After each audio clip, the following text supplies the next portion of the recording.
That's almost impossible. I think that's where the disconnect come for the most part. Like instead of trying to make this person fall in love with N.W.A, you should be more so just trying to teach them, what came from N.W.A. Okay.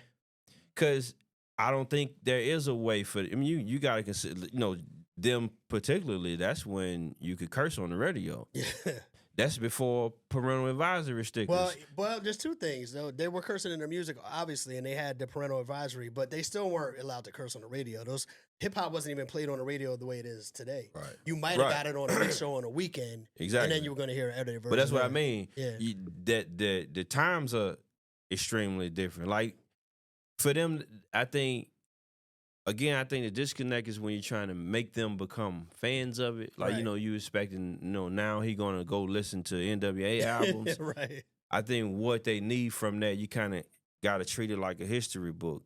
Like, hey, this is why there are parental advisory stickers. Right. You may not even notice parental advisory stickers. You don't, for you, that's always been on every album you've ever seen. For sure. But it came from somewhere. And, I think that's the thing. The thing is, treat it more, it is history. Right. So I think you got to kind of treat it like history and not like it's current. It's almost like, when it comes to movies, when, we watch readapt. Is that how you say that, readaptation? Remakes. Yeah, right. Remakes. And a lot of times we don't like the remakes, but we don't like the remakes because it's a movie we saw when we was 7. Right. Of course, we're not going to like the remake. This remake is only called a remake because we remember it. For our children, they don't know it was a different one. Like, right, I got my daughter is turning 6 this year. She don't know about the original Lion King. Mm-hmm. She know about the live action ones. Those are the ones that existed while she existed. Right. Makes sense. So, I could play the original for her, but that's the point I'm making. Playing it for her so she know that exists versus playing it for her and trying to make her be a fan of the old one. Understood. I think that's where it kind of disconnect. Because, we people, and for the most part, you can't really control what you become a fan of. For sure. Because, I didn't like it because it was forced on me. I liked it because I liked whatever I liked. Experienced it in real time. Yeah. Exactly. Yeah. Speaking of experience in real time, you guys have Step Brothers for Life. Indeed. About to come out. And one of the things I love about your current music is it gives me that vibe of kind of some of the things that we're talking about. The music is soulful. Yeah. You know what I mean? Like you said when we started, like you guys are talking about things I know I can relate to just as a fan, you know what I mean? And here you are still doing it all these years later, and that's to be respected. You know what I'm saying? What has allowed you all to maintain and continue to work through all of these years when the genre has changed so much like we just mentioned? I think the best tool or the biggest asset for us is staying true to ourselves.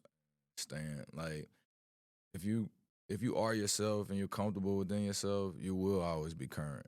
It's like just being present or oneness or, a bunch of things I subscribe to and try to just bring into my everyday life. It converts into the artistry of it. It's like if I was rapping about the same things I was rapping about at 25, I'd be selling myself and my audience short. Right. Because it's not really my experience. Like versus, there are things that I'm rapping about now I could not have possibly rapped about then because it wasn't my reality. Yeah, for sure. True that. And so I think that's part of what works for us is like leaning into that. I think rap, coming up, rap was viewed as like a young man's game, young man's sport. It probably still is in a lot of spaces. Mm-hmm. But that's because we didn't have a 40-year-old rapper to look at that time. Like it was viewed as like you'd age yourself out of this. Versus at the time that I started rapping, there were rappers that was approaching that age range that was still flourishing, and I've seen rappers 10 years my senior have a second win, have a resurgence. Absolutely. And it's like, well, how do we can either become a relic, become a legacy artist, and just go out and play our music that we already have out there.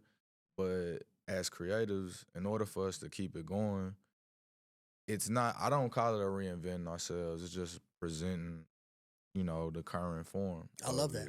Yeah, I have that debate all the time because obviously from this conversation you can see like what I love. And the idea that you get to a certain age and you're supposed to get out the way, I always hated that. Right. You know what I'm saying? Why? You know what I'm saying? Because Like, it's not boxing. You know, I didn't take a gazillion shots to my cranium, and you know, and we got like a lifespan. I think even with that though, I think it all kind of boils down to you being comfortable with you.